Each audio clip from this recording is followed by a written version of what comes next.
উগ্রবাদী হিন্দু মুসলমান মাদ্রাসার ছাত্রকে ডাক দেয়া বলে, ও মুসলমান, আমরা হিন্দু সম্প্রদায়ের অনেক মানুষেরা এই মিশনের ভিতরে নেমে গেছি যে বাংলাদেশের ভিতরে যারা পর্দার ভিতরে থাকে, যারা বুরকা পরে, যারা ধর্মীয় সেন্টিমেন্ট নিয়ে বাস্তবায়ন করার জন্য চলাফেরা করে, এই সমস্ত পর্দাশীল নারীদেরকে ধৈরা ধৈরা আমরা দর্শন করব। তাদেরকে আমরা তাদের পেটের ভিতরে যারা সন্তান পয়দা করব, তাদের ইজ্জত সম্মান আমরা ধূলিসাৎ করব, তাদের ঈমান আমল আমরা ধ্বংস করে দিব। এই মিশনের ভিতরে নামছি আর আমরা বাস্তবায়ন করার জন্য ধাপে ধাপে আগাইতেছি। আরে দুনিয়ার মানুষ, এবার মুসলমান যুবক ডাক দেয়া বলে, ও হিন্দু রে,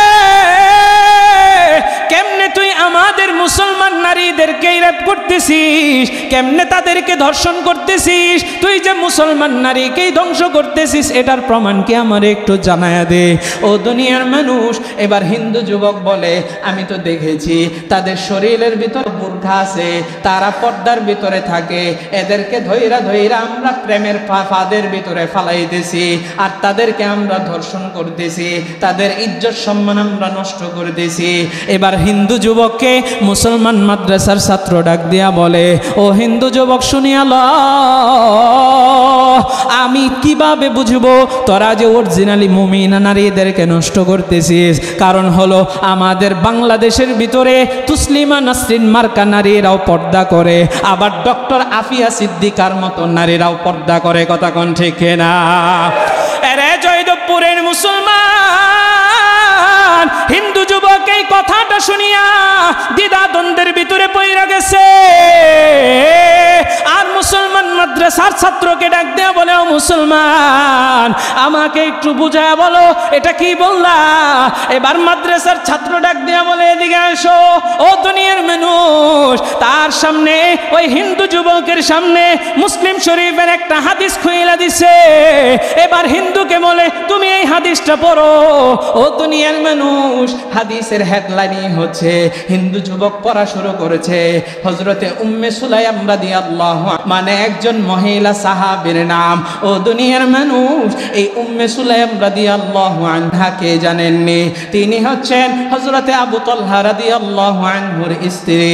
শুধু তাই নয়, তিনি হচ্ছেন আনাস ইবনে মালিক রাদিয়াল্লাহু আনহুর মা।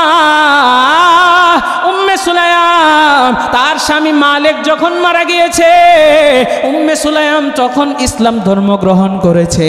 এরপরে আবু তালহার সাথে আল্লাহর নবী বিবাহ পড়িয়েছেন। ও দুনিয়ার মানুষ, ওই মালিকের ঘর থেকে আনাস ইবনে মালিক জন্মগ্রহণ করেছে। উম্মে সুলাইম কেমন কেমন কেমন নারী! আনাস ইবনে মালিককে ছোট্ট বয়সে আমার মায়ার নবীর জন্য খেদমতে হাজির করে দিয়েছেন। জোরে কোন সুবহানাল্লাহ। আমার মায়ার নবীর খাদেম ছিলেন হযরতে আনাস ইবনে মালিক। এই আনাস ইবনে মালিকের মা উম্মে সুলাইম রাদিয়াল্লাহু আনহা তার কোমরের ভিতরে একটা তরবারি রাখতেন। আমার মায়ার নবী, দয়ার নবী, রহমতের নবী একদিন উম্মে সুলাইমকে ডাক দেয়া বলে, রে উম্মে সুলাইম, তুমি মহিলা মানুষ, তোমার কোমরের ভিতরে কেন তরবারি? দুনিয়ার মানুষ রে, উম্মে সুলাইম রাদিয়াল্লাহু আনহা জবাব দিয়া জানায়, ইয়া রাসূলুল্লাহ, ইয়া হাবিবাল্লাহ, আমার কোমরের ভিতরে তরবারি রাখার কারণ হচ্ছে, আমার কাছে যদি কোনো বিধর্মী, কোনো মুশরিক আমার কাছাকাছি আসার যদি চেষ্টা করে, তাইলে আমার মুখ নয়, আমার তরবারি কথা বলবে। কোনো বিধর্মী আমার কাছাকাছি আসার চেষ্টা করলে আমি ওই বিধর্মীর পেট দ্বিখণ্ডিত করে ফেলবো। আল্লাহু আকবার। এ দুনিয়ার মানুষ রে, এই কথাটা ওই হিন্দু যুবক পইরা তার হাতগুলো থরথর করে কাঁপতেছে। মুসলমান এবার ডাক দেয়া বলে, হিন্দু যুবক, এই যে উম্মে সুলাইমের কথা তুই পড়লি, শুনিয়ালো শুনিয়ালো, উম্মে সুলাইমের মতো যারা আমাদের দেশের ভিতরে পর্দা করে, তারা হচ্ছে খাঁটি মুমিনা, তারা হচ্ছে খাঁটি মুসলিমা। আর তোরা যাদেরকে অবৈধ সম্পর্কের ভিতরে জড়াস, তোরা যাদেরকে অবৈধ সম্পর্কের ভিতরে জড়াইয়া মেলামেশা করস, এরা তো খাঁটি মুমিনা মুসলিমা নারী নয়, এরা হচ্ছে তুসলিমা নাসরিন মার্কা পর্দাশীল নারী। কথা কোন ঠিক না? আরে দুনিয়ার মানুষ, উম্মে সুলাইম দেখায় দিয়েছেন, শিক্ষা দিয়েছেন, একজন মুমিন নারী তো মুমিনা নারী তো এমন হবে যেই নারী তার জীবন বিলায় দিবে কিন্তু কোনো সময় অবৈধ সম্পর্কের সাথে জড়াইতে পারে না, ঠিক কিনা কার? এমন ঈমান আমাদের থাকতে হবে। قل للمؤمنين يغضوا من أبصارهم ويحفظوا فروجهم ذلك أزكى لهم إن الله خبير بما يصنعون। আল্লাহ তাআলা পবিত্র কোরআনে হাকিমের ভিতরে আয়াত নাজিল করে জানায় দেয়, قل للمؤمنين يغضوا من أبصارهم ويحفظوا فروجهم। হে নবী, আপনি মুমিন পুরুষদেরকে জানায়া দেন। নবী আমার কি জানায়া দিবেন? আল্লাহ বলেন তারা যেন তাদের নজর সংযত রাখে, তাদের দৃষ্টি যেন সংযত রাখে, নজরের হেফাজত যেন করে। আরে আমার আব্বা জানো যুবক ভাই, আমার আল্লাহ বলেন শুধুমাত্র নজরের হেফাজত না না না, আল্লাহ বলেন লজ্জাস্থানের হেফাজতও যেন তারা করে। রে দুনিয়ার মানুষ, আল্লাহ আরো জানায় দেয় যালিকা আযকা লাহুম, যদি আপনি আমি দৃষ্টির হেফাজত করি, যদি আমি লজ্জাস্থানের হেফাজত করি, আল্লাহ বলেন এটা একটা মহা এক পবিত্র তোমাদের জন্য উত্তম পদ্ধতি, তোমাদের জন্য এটা পবিত্র পদ্ধতি। আল্লাহ আবার জানায় দেয় ইন্নাল্লাহা খাবীরুম বিমা ইয়াসনাউন, নিশ্চয় তোমরা যা কিছু করো না কেন আমি আল্লাহ সব কিছু জানি। আল্লাহ সব কিছু জানে নাকি জানে না? আমার আল্লাহ তাআলা শুধুমাত্র মুমিন পুরুষদেরকেই জানায় দেওয়ার জন্য আল্লাহ বলেন নাই, আল্লাহ পরের আয়াতের ভিতরে জানায় দেয় ওয়াকুল লিল মুমিনাতি ইয়াগদুদনা মিন আবসারিহিন্না ওয়া ইয়াহফাযনা ফুরুজাহুন্না ওয়া লা ইউবদিনা যিনাতাহুন্না ইল্লা মা যাহারা মিনহা ওয়াল ইয়াদরিবনা বিখুমুরিহিন্না আলা জুয়ুবিহিন।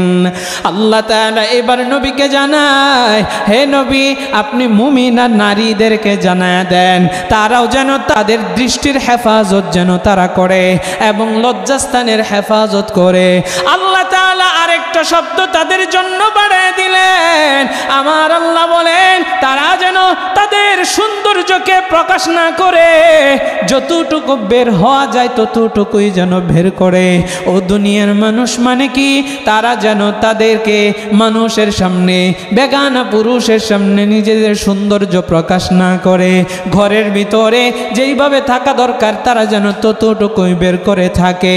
দুনিয়ার মানুষ এবং আল্লাহ আরো জানায় দেয় যদি কোনো নারী এইভাবে চলতে পারে, আমার আল্লাহ বলেন ওই নারীটাকে যেন মানুষেরা সম্মান করে, শুধুমাত্র মানুষেরা সম্মান করবে নয়, আমার আল্লাহ ওই নারীদেরকেও কুদরতি ভাবে আল্লাহ হেফাজত করবেন। জোরে কোন সুবহানাল্লাহ। আরে দুনিয়ার মানুষরা, ইসলামের ভিতরে আল্লাহর আদেশ, নবীর আদেশ, আল্লাহর নিষেধ, নবীর নিষেধ আমি আপনি যদি মাইনা মাইনা চলি তাইলেই কামিয়াব হব। ও দুনিয়ার মানুষ, আল্লাহ বলেন নারীদের ব্যাপারে সৌন্দর্যকে ডাইকা রাখো, পর্দার ভিতরে থাকো, তাইলে সম্মান বাড়ায়া দিবেন একজন, তিনি কে? ইমানের পাওয়ার দিয়া বলেন না তিনি কে? আরে দুনিয়ার মানুষরা, আমার আল্লাহ শুধুমাত্র নারীদের জন্য পর্দা ফরজ করেন নাই, আমার আল্লাহ পুরুষদের জন্য পর্দা ফরজ করেছেন। প্রথম আয়াতে পুরুষদের জন্য বলেন। ও দুনিয়ার মানুষ, একটু খেয়াল করে বুঝবেন, প্রথমে আল্লাহ বলেন কুল্লিল মুমিনিনা ইয়াগুদ্দু, পরে আল্লাহ বলেন ওয়া কুল্লিল মুমিনাতি ইয়াগুদুনা।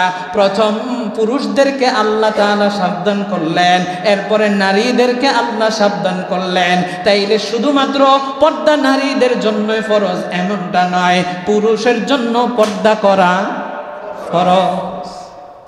আমরা সমাজের ভিতরে অনেকে মনে করি পুরুষের জন্য মনে হয় পর্দা নাই, নারীদের জন্যই মনে হয় পর্দা। সম্মানিত হাজিরিন, আল্লাহ পুরুষদের জন্য বলেন তোমরা দৃষ্টি সংযত করো, দৃষ্টির হেফাজত করো, চোখের হেফাজত করো। আবার নারীদের জন্য বলেছেন। সম্মানিত হাজিরিন, এরপরে আল্লাহ বলতেছেন আজকে তো আমাদের ভিতরে হেফাজত নাই, আল্লাহর ভয়টা অন্তরের ভিতরে নাই। আল্লাহ আবার সাথে সাথে এটাও বলেন ইন্নাল্লাহা খাবীরুম বিমা ইয়াসনাউন, নিশ্চয়ই তোমরা যা কিছু করো না কেন আল্লাহ সব কিছু সম্পর্কে অবগত আছেন, সব কিছু সম্পর্কে জানেন। দুনিয়ার সবার চোখ ফাঁকি দেওয়া সম্ভব, কিন্তু আল্লাহকে ফাঁকি দেওয়া সম্ভব।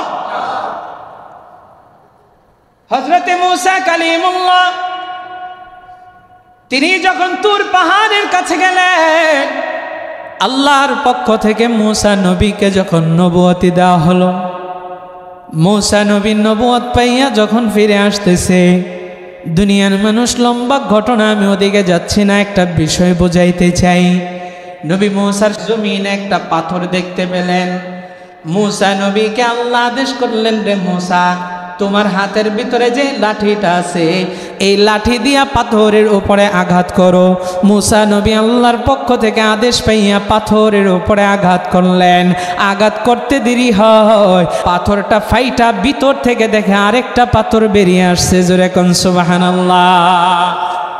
এবার আমার আল্লাহ আদেশ করলেন, রে মূসা আবারও তুমি পাথরটার উপরে আঘাত করো। আল্লাহর নবী মূসা আবারও পাথরের উপরে আঘাত করলেন। দ্বিতীয়বার আঘাত করার পর পাথরটা ফাইটা ভিতর থেকে আরেকটা পাথর বেরিয়ে আসছে। এবার আল্লাহ আবারও আদেশ করলেন, রে মূসা আবারও পাথরটার উপরে আঘাত করো। মূসা নবী আবারও পাথরের উপরে আঘাত করলেন। আঘাত করতে দেরি হয়েছে, তৃতীয় নাম্বার পাথরটা টুকরা হইয়া মূসা নবী দেখতে পায় ভিতর থেকে একটা জীবিত কীট বেরিয়ে এসেছে। আরে দুনিয়ার মানুষ, মূসা নবী দেখে এই জীবিত কীটটা তার মুখ নড়াচড়া করতেছে। আল্লাহ তাআলা এই জীবিত কীটের জবানটাকে খুইলা দিয়েছেন। জীবিত কীটের জবানের আওয়াজটা মূসা নবী শুনতে পায়। দেখে এই জীবিত কীটটা আল্লাহ তাআলার প্রশংসা করতেছে, আল্লাহ তাআলার হামদ ও সানা পাঠ করতেছে। শুধু তাই নয়, মূসা নবীকে ডাক দিয়া বলে, রে আল্লাহর পয়গম্বর এই পাথরের ভিতরে আমাকে আমার আল্লাহ তাআলা রেখেছেন। এই পাথরের ভিতরে আমি কি করি না করি আল্লাহ সব কিছু দেখেন। শুধু তাই নয়, এই পাথরের ভিতরে আমি কীটটাকে আমার আল্লাহ রিজিক পর্যন্ত পৌঁছায় দেয়। আল্লাহ তাআলা সেখানেও তাকে রিজিক পৌঁছাইতেছেন, কি করতেছেন সব কিছু দেখতেছেন। সমুদ্রের তলদেশে যদি একটা কালো পিঁপড়াও হেঁটে যায়, ওই পায়ের আওয়াজটা পর্যন্ত আমার আল্লাহ শোনে। সম্মানিত হয়, তাইলে আমি আপনি কি করি না করি সব তো আল্লাহ জানেন। চোখ কোন দিকে ঘোরাচ্ছি, কি চিন্তা করতেছি সব আল্লাহ জানতেছে। জন্য নজরের হেফাজত আমাকেও বলেছেন, নারীদের ব্যাপারেও বলেছেন, পুরুষদেরকেও বলেছেন নজরের হেফাজত করো, নারীদেরকেও বলেছেন নজরের হেফাজত করো। আমার মায়ার নবী, দয়ার নবী, রহমতের নবী হাদিসের ভিতরে জানা দেয়, ইন্নান নাজরা সাহমুম মাসমুমুম মিন সিহামি ইবলিস। শয়তানের দৃষ্টি হলো শয়তানের বিষাক্ত একটি, অর্থাৎ শয়তানের যত বিষাক্ত তীর আছে তার ভিতরে এই দৃষ্টিটাও হচ্ছে শয়তানের একটা বিষাক্ত তীর। কারণ হলো আপনি দৃষ্টি শক্তি দিয়ে গুনাহের প্রথম ধাপে কিন্তু আপনি ঢুকে যাবেন। কেমনে ঢুকবেন? আপনি আপনার চোখ দিয়া বেগানা একটা নারী দেখলেন, এই নারীকে দেখার পর এবার আপনার একটু তারে ভালো লাগা গেল, নারীর কাছাকাছি গেলেন, তার সাথে একটু কথা বলার চেষ্টা করলেন। প্রথমে চোখ দিয়া দেখেছেন, এবার মুখটাকে আপনি ব্যবহার করতেছেন। চোখের জিনা হইল, মুখের জিনা শুরু করতেছেন। এবার আপনি ওই বেগানা নারীর কাছ থেকে কথা শুনতেছেন, কানের জিনা হইতেছে। এবার আপনি তার কাছে যে হাইটা হাইটা গেলেন, পায়ের জিনাটাও আপনি করে ফেললেন। আরে দুনিয়ার মানুষ রে, ওই নারীর সাথে কথাবার্তা বইলা আপনি একটা ঘনিষ্ঠ সম্পর্কের ভিতরে জড়ায় গেলেন।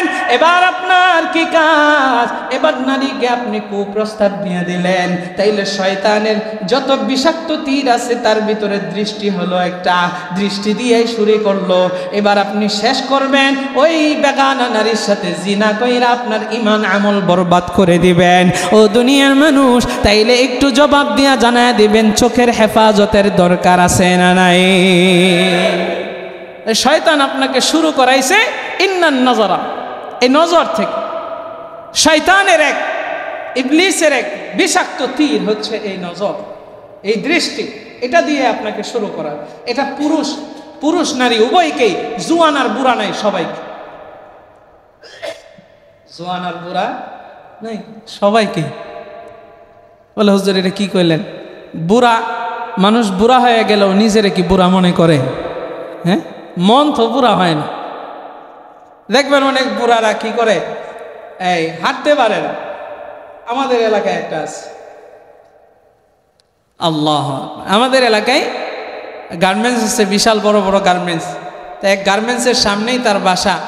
মুরব্বী বেচারা চেয়ার নিয়ে গার্মেন্টসের সামনে আসে। শুধু তাই নয়, আমি একটু ইঙ্গিতে বলি, আমি এক জায়গায় খেদমতে ছিলাম। ওই মসজিদের সম্মানিত সভাপতি যিনি ছিলেন, ওই সভাপতি সাহেব এক দোকানে যাইয়া চেয়ারের ভিতরে বসে থাকে।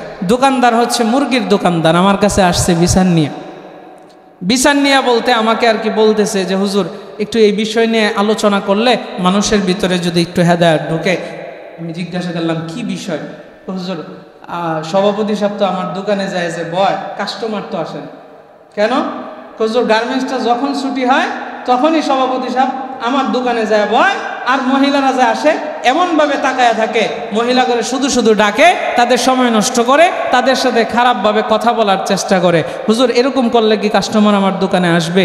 হুজুর একটু আপনি মসজিদের ভেতরে বয়ানে বুঝাই দিন।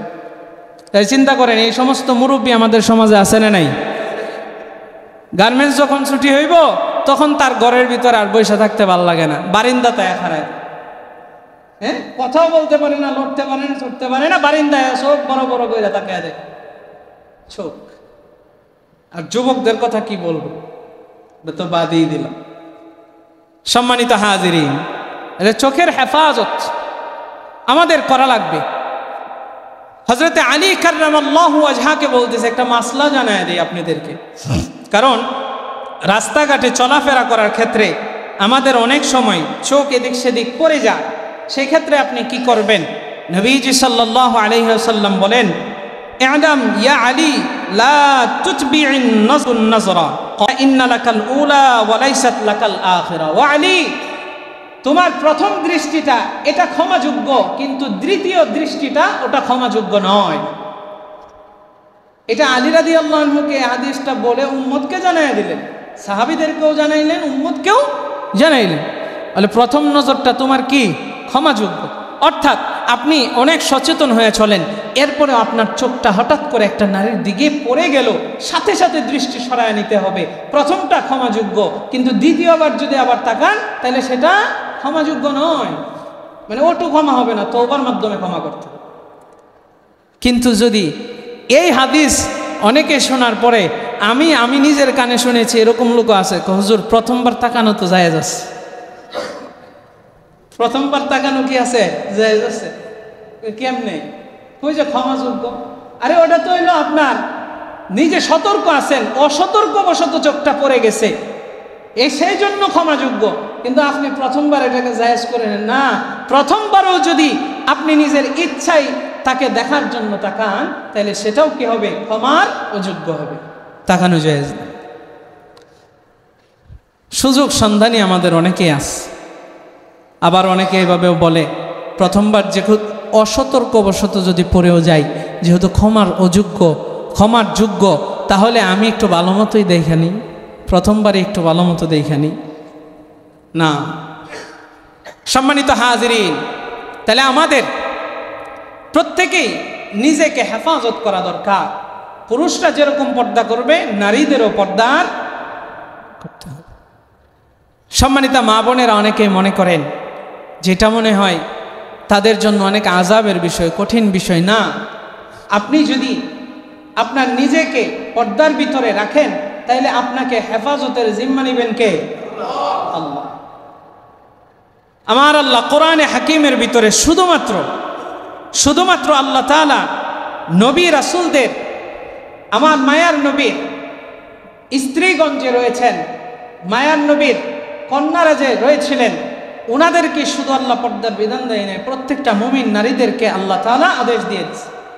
আল্লাহ কোরআনে বলেন, ইয়া আইয়ুহান নাবিয়্যু কুল লিআজওয়াজিকা ওয়া বানাতিকা ওয়া নিসাইল মুমিনিন ইউদনিনা আলাইহিন্না মিন জালাবিবিহিন যালিকা আদনা আন ইউরাফনা ফালা ইউযাইন ওয়া কানা আল্লাহু গফুরার রহিমা। আমার আল্লাহ কোরআনে হাকিমে বলেন, মায়ার নবীকে ডাক দেয়া বলেন, নবী আপনার স্ত্রীগণ এবং কন্যাগণ এবং মুমিনা নারীদেরকে আপনি জানায় দেন, তারা যেন তাদের জিলবাব শব্দ ব্যবহার করেছেন, তারা যেন জিলবাবের মাধ্যমে, ওড়নার মাধ্যমে, হিজাব বুরকার মাধ্যমে তারা নিজেদেরকে ঢাইকা রাখে। আল্লাহ বলেন, যালিকা আদনা আন ইউরাফনা ফালা ইউযাইন। আল্লাহ জানায় দেয়, যদি তারা তাদেরকে জিলবাব দ্বারা, নেকাব দ্বারা, হিজাব দ্বারা, বুরখা দ্বারা নিজেদেরকে ঢাইকা রাখে, তাইলে তাদেরকে চিনা যাবে যে এরা হচ্ছে মুসলমান নারী, এরা হচ্ছে মুমিনা নারী। আর এদেরকে সবাই নিরাপত্তার চোখে দেখবে, সবাই তাদেরকে সম্মান জানাইবে। আল্লাহ বলেন, আমিও তাদেরকে বিশেষভাবে হেফাজতের ভিতরে রাখব। তারা যে মুমিনা নারী এটা তাদেরকে চেনা যাবে। আম্মাজান আয়েশা সিদ্দিকা বলেন, যখন কোরআনের আয়াত নাজিল হলো, আনসারী যে নারীরা ছিলেন, এই আনসারী নারীরা তারা প্রত্যেকেই যায় বিছানার চাদর কাটা শুরু করে দিচ্ছে। আম্মাজান আয়েশা বলেন, বিছানার চাদর কাইটা তারা তাদের শরীরকে ঢেকে ফেলেছে। দেখলাম যে তারা আল্লাহর এই বিধানটাকে এমন গুরুত্ব দিয়ে পালন করেছে যে আল্লাহর উপরে কোনো অভিযোগ তারা রাখেন নাই। আল্লাহ আদেশ করেছে, তারা চাদর কেটে পর্যন্ত নিজেদেরকে ঢেকে ফেলছে। জোরে কোন সুবহানাল্লাহ। আর আমাদের দেশে এখানে একটা পয়েন্ট আছে, আপনি বলতে পারেন হুজুর বুরখা পরলে, হিজাব পরলে আল্লাহ তাআলা তাদেরকে বিশেষভাবে হেফাজত করবেন, কিন্তু আমাদের দেশে অনেক বুরখাওয়ালারাও দর্শিত হচ্ছে নাকি হচ্ছে না? এখানে একটু ব্যাখ্যা বিশ্লেষণ করি। আমাদের দেশে অসংখ্য মানুষ আছে, অনেক মহিলা নারীরা আছে যারা বুরখা পরে, হিজাব পরে সুন্দরভাবে ধর্মের এই বিধানটাকে, ফরজ বিধানটাকে তারা পালন করে। কিন্তু আবার এমনও অনেক মহিলা আছে যারা এই ধর্মের বিধানটাকে যেইভাবে পালন করা দরকার সেইভাবে পালন করে না। বুরখা পরবেন আপনি ঢিলা ঢালা। বুরখা পরার কারণ হচ্ছে আপনাকে যেন বোঝা না যায়, আপনার শরীরের অঙ্গ প্রত্যঙ্গ যেন বোঝা না যায়। আপনি পরেন টাইট ফিট বুরকা, বক্কর চক্কর বুরকা, বিভিন্ন ডিজাইনের বুরকা, এগুলো আপনি পরেন, আপনার অঙ্গ প্রত্যঙ্গ কেমন সবকিছু বুরকার উপর দিয়ে বোঝা যায়, তাহলে আপনার পর্দা কোত্থেকে হইল? সব পুরুষ তো ভালো নয়, সবাই তো নজরের হেফাজত করে না। আপনার দিকে তার কুদৃষ্টি যাইতেছে। আপনার অঙ্গ প্রত্যঙ্গ আপনি বুরখা দিয়ে ডাকলেন, লাভই হইল না। আপনি টাইট ফিট বুরকা পরেছেন, আপনার বুরকার ফরজ বিধানই তো আপনার পালন হলো না, তা আপনাকে হেফাজত কেমনে করবে? সম্মানিত হাজিরিন, বর্তমানে আমরা ইসকনের বিষয় নিয়ে আপনাদেরকে সচেতন করেছি। আমাদের এই জয়দেবপুরে অনেক হিন্দু ভাইয়েরা আছেন, তারাও কিন্তু অসংখ্য হিন্দুরা আছেন। ইসকন কিন্তু একটা জঙ্গি সংগঠন, উগ্রবাদী সংগঠন। এই সংগঠনের কিন্তু সদস্য অসংখ্য হিন্দু আছে যারা সদস্য না, ইসকনকে পছন্দ করে না। ইতিমধ্যে আপনারা দেখেছেন বিভিন্ন ভিডিওর মাধ্যমে যে ইসকনকে অনেক হিন্দুরা পর্যন্ত পছন্দ করে না, এটার বয়কট চায়। তো সম্মানিত হাজিরিন, এরকম উগ্রপন্থী রয়ের এজেন্ট বাস্তবায়ন করার জন্য বাংলাদেশের ভিতরে একটা ষড়যন্ত্র চলতেছে। সেটা হলো মুসলমান নারীদেরকে ধরে ধরে ধর্ষণ করা, তাদের ঈমান আমল নষ্ট করা, তাদের পেটের ভিতরে, গর্ভের ভিতরে অবৈধ সন্তান দেওয়া, জারজ সন্তান দেওয়া, এটা তাদের একটা টার্গেট। আমরা তো সচেতন হই না, একটু সচেতন হন না। নিজের মেয়ে কোথায় যাচ্ছে, কার সাথে মিশতেছে একটু দেখেন না। তো এমন এক হিন্দু উগ্রবাদী যুবক এক মাদ্রাসার ছেলেকে বলতেছে, এই তোদের মুসলমান নারীদেরকে, পর্দাওয়ালা নারীদেরকে ধরে ধরে আমরা রেপ করব, এটা আমরা চেষ্টা করতেছি এবং এই ফিকিরে আমরা নেমে গিয়েছি এবং আমরা সার্থক হইতেছি। তো মাদ্রাসার ওই যুবক বলতেছে যে কিভাবে তোরা চেষ্টা করতেছিস, কিভাবে তোরা এই মুসলমান নারীদেরকে ধ্বংস করতেছিস, কোন ধরনের নারীদেরকে ধ্বংস করতেছিস, একটু ব্যাখ্যা বল। আরে আমার জয়দেবপুরের আব্বাজান যুবক ভাই, উগ্রবাদী হিন্দু মুসলমান মাদ্রাসার ছাত্রকে ডাক দেয়া বলে, ও মুসলমান, আমরা উগ্রবাদী হিন্দুরা, আমরা হিন্দু সম্প্রদায়ের অনেক মানুষেরা এই মিশনের ভিতরে নেমে গেছি যে বাংলাদেশের ভিতরে যারা পর্দার ভিতরে থাকে, যারা বোরকা পরে, যারা ধর্মীয় সেন্টিমেন্ট নিয়ে বাস্তবায়ন করার জন্য চলাফেরা করে, এই সমস্ত পর্দাশীল নারীদেরকে ধৈরা ধৈরা আমরা দর্শন করব, তাদেরকে আমরা তাদের পেটের ভিতরে যারা সন্তান পয়দা করব, তাদের ইজ্জত সম্মান আমরা ধূলিসাৎ করব, তাদের ঈমান আমল আমরা ধ্বংস করে দিব। এই মিশনের ভিতরে নামছি আর আমরা বাস্তবায়ন করার জন্য ধাপে ধাপে আগাইতেছি। এরে দুনিয়ার মানুষ, এবার মুসলমান যুবক ডাক দেয়া বলে, ও হিন্দু রে, কেমনে তুই আমাদের মুসলমান নারীদেরকে রেপ করতেছিস, কেমনে তাদেরকে ধর্ষণ করতেছিস, তুই যে মুসলমান নারীকেই ধ্বংস করতেছিস, এটার প্রমাণ কি আমার একটু জানায়া দে। ও দুনিয়ার মানুষ, এবার হিন্দু যুবক বলে, আমি তো দেখেছি তাদের শরীরের ভিতরে কালো বোরখা আছে, তারা পর্দার ভিতরে থাকে, এদেরকে ধৈরা ধৈরা আমরা প্রেমের ফাঁদের ভিতরে ফালাইতেছি আর তাদেরকে আমরা ধর্ষণ করতেছি, তাদের ইজ্জত সম্মান আমরা নষ্ট করতেছি। এবার হিন্দু যুবককে মুসলমান মাদ্রাসার ছাত্র ডাক দিয়া বলে, ও হিন্দু যুবক শুনিয়া ল, আমি কিভাবে বুঝবো তোরা যে অরিজিনালি মুমিনা নারীদেরকে নষ্ট করতেছিস? কারণ হলো আমাদের বাংলাদেশের ভিতরে তুসলিমা নাসরিন মার্কা নারীরাও পর্দা করে, আবার ডক্টর আফিয়া সিদ্দিকার মতো নারীরাও পর্দা করে। কথা কোন ঠিক না? আরে জয়দেবপুরের মুসলমান হিন্দু যুবক এই কথাটা শুনিয়া দ্বিধা দ্বন্দ্বের ভিতরে পইরা গেছে। আর মুসলমান মাদ্রাসার ছাত্রকে ডাক দেয়া বলে, ও মুসলমান, আমাকে একটু বুঝায়া বলো এটা কি বললা। এবার মাদ্রাসার ছাত্র ডাক দেয়া বলে, এদিকে আসো। ও দুনিয়ার মানুষ, তার সামনে ওই হিন্দু যুবকের সামনে মুসলিম শরীফের একটা হাদিস খুইলা দিছে। এবার হিন্দুকে বলে, তুমি এই হাদিসটা পড়ো। ও দুনিয়ার মানুষ, হাদিসের হেডলাইনই হচ্ছে, হিন্দু যুবক পড়া শুরু করেছে, হযরতে উম্মে সুলাইম রাদিয়াল্লাহু আনহা, মানে একজন মহিলা সাহাবীর নাম। ও দুনিয়ার মানুষ, এই উম্মে সুলাইম রাদিয়াল্লাহু আনহা কে জানেননি? তিনি হচ্ছেন হযরতে আবু তালহা রাদিয়াল্লাহু আনহুর স্ত্রী। শুধু তাই নয়, তিনি হচ্ছেন আনাস ইবনে মালিক রাদিয়াল্লাহু আনহুর মা উম্মে সুলাইম। তার স্বামী মালিক যখন মারা গিয়েছে, উম্মে সুলাইম তখন ইসলাম ধর্ম গ্রহণ করেছে। এরপরে আবু তালহার সাথে আল্লাহর নবী বিবাহ পড়িয়েছেন। ও দুনিয়ার মানুষ, ওই মালিকের ঘর থেকে আনাস ইবনে মালিক জন্মগ্রহণ করেছে। উম্মে সুলাইম কেমন কেমন কেমন নারী! আনাস ইবনে মালিককে ছোট্ট বয়সে আমার মায়ার নবীর জন্য খেদমতে হাজির করে দিয়েছেন। জোরে কোন সুবহানাল্লাহ। আমার মায়ার নবীর খাদেম ছিলেন হযরতে আনাস ইবনে মালিক।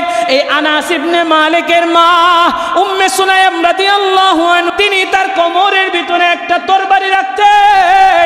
আমার মায়ার নবী, দয়ার নবী, রহমতের নবী একদিন উম্মে সুলাইমকে ডাক দেয়া বলে, রে উম্মে সুলাইম, তুমি মহিলা মানুষ, তোমার কোমরের ভিতরে কেন তরবারি?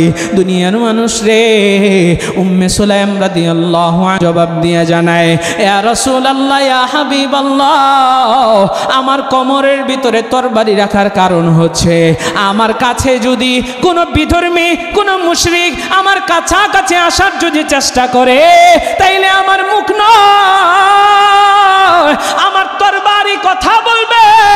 কোনো বিধর্মী আমার কাছাকাছি আসার চেষ্টা করলে আমি ওই বিধর্মীর পেট দ্বিখণ্ডিত করে ফেলবো। আল্লাহু আকবার। এ দুনিয়ার মানুষ রে, এই কথাটা ওই হিন্দু যুবক পইরা তার হাতগুলো থরথর করে কাঁপতেছে। মুসলমান এবার ডাক দেয়া বলে, হিন্দু যুবক, এই যে উম্মে সুলাইমের কথা তুই পড়লি, শুনিয়ালো উম্মে সুলাইমের মতো যারা আমাদের দেশের ভিতরে পর্দা করে তারা হচ্ছে খাঁটি মুমিনা, তারা হচ্ছে খাঁটি মুসলিমা। আর তোরা যাদেরকে অবৈধ সম্পর্কের ভিতরে জড়াস, তোরা যাদেরকে অবৈধ সম্পর্কের ভিতরে জড়াইয়া মেলামেশা করস, এরা তো খাঁটি মুমিনা মুসলিমা নারী নয়, এরা হচ্ছে তুসলিমা নাসরিন মার্কা পর্দাশীল নারী। কথা কন ঠিক না? আরে দুনিয়ার মানুষ, উম্মে সুলাইম দেখায় দিয়েছেন, শিক্ষা দিয়েছেন, একজন মুমিন নারী তো এমন হবে, একজন মুমিনা নারী তো এমন হবে যেই নারী তার জীবন বিলায় দিবে কিন্তু কোনো সময় অবৈধ সম্পর্কের সাথে জড়াইতে পারে না। ঠিক কিনা কার? এমন ঈমান আমাদের থাকতে হবে।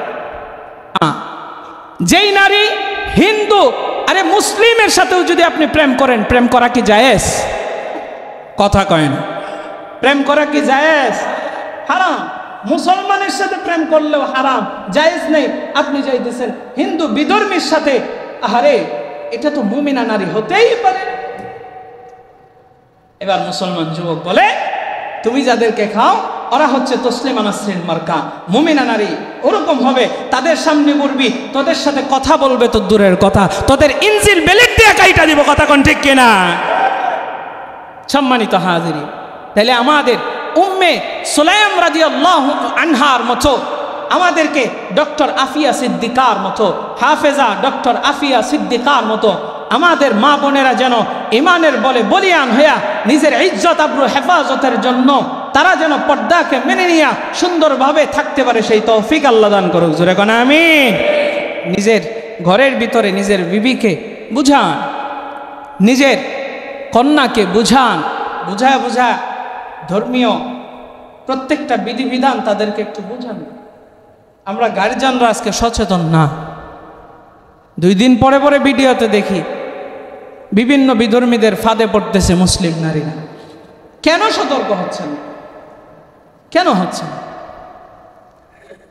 কারণ বাংলাদেশে বিচার ব্যবস্থা থাকবে না, এটা কিয়ামতের আলামত। তো এটা অর্থাৎ কিয়ামতের আগ মুহূর্তে বিচার থাকবে না, ন্যায় বিচার কেউ পাবে না, ইনসাফ থাকবে না। নবীজি বলেন, মানুষ কেন মরছে এটা সে, অর্থাৎ কি কারণে কাউকে কেউ মারতেছে এটা সেও জানবে না, ও জানবে। আমি একজনকে হত্যা করলাম, যেই ব্যক্তি হত্যা হয়েছে ও বলতে পারবে না তারে কেন হত্যা করছি, আর আমি যে তারে মারলাম আমিও জানি না তারে কেন হত্যা করলাম। এটা কিয়ামতের আলামত, নবীজি বলে গেছে। হচ্ছে না আমাদের সমাজে? টাকার জন্য, ক্ষমতার জন্য একজনে টাকা দিছে, অমুকরে মাইরা ফেল, যায় মাইরা ফেলছে, ও তো জানে না কেন মারছে, জানেন না। যে ব্যক্তি মরছে ও জানে না। নবীজি আমাদেরকে কিয়ামতের আলামতগুলো বলে গিয়েছেন। ইনশাআল্লাহ আমরা কিয়ামতের আলামত সম্পর্কে একটা সময় আলোচনা করব। তো সম্মানিত হাজিরিন, তাইলে এখন আমাদের নিরাপদ থাকার জন্য কি করতে হবে? আমরা সবর করব, ধৈর্য ধরব, এরপরে হকের পথে অবিচল